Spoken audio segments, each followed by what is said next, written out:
वज़ीर आज़म शहबाज शरीफ 9 ऑगस्ट ते क़ौमी असम्बली टोड़ण जी तजवीज़ ॾेई छॾी। वज़ीर आज़म शहबाज शरीफ चयो आहे त इत्तेहादी हुकूमत जो सफ़र 11 अप्रैल 2022 ते शुरू थियो। मुश्किल वक़्त में हुकूमत संभाली, हर तरफ़ ख़तरा हुआ। चोर ऐं डाकू वारे बयानीअ तहत पाकिस्तान खां तमामु घणो नुक़सानु पहुचायो वियो। वज़ीर आज़म शहबाज शरीफ तरफ़ां हुकूमत जे इत्तेहादी जमायतनि जे अॻवाननि, क़ौमी असम्बली जे मेंबर्स ऐं सेनेटर्स जे मान में आजियाणो ॾिनो वियो।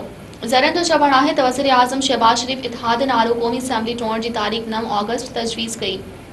तक़रीब खे ख़िताब कंदे वज़ीर आज़म शहबाज शरीफ चयो त निगरान वज़ीर आज़म जे नाले ते समूरियूं जमायतनि सां मुशावरत कंदसि। अपोज़िशन लीडर्स सां मुशावरत कई वेंदी। असम्बली टोड़ण जी समरी 9 अगस्त ते सदर ॾांहुं माणी वेंदी।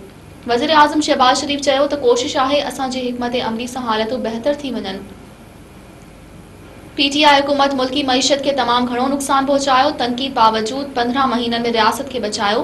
केतिरनि चैलेंजेस के मुंहुं ॾियणो पियो।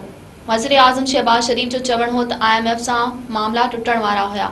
हिकु इमारत के ठाहिण में केतिरा ई साल लॻंदा आहिनि, पर उन खे ढाहण में हिकु लम्हो लॻंदो आहे। असांजे साथियुनि हिम्मत न हारी ऐं अॻिते वधिया। जेसिताईं कंहिं मुल्क में सियासी इस्तेहकाम न ईंदो, मुआशी इस्तेहकाम मुमकिन न आहे।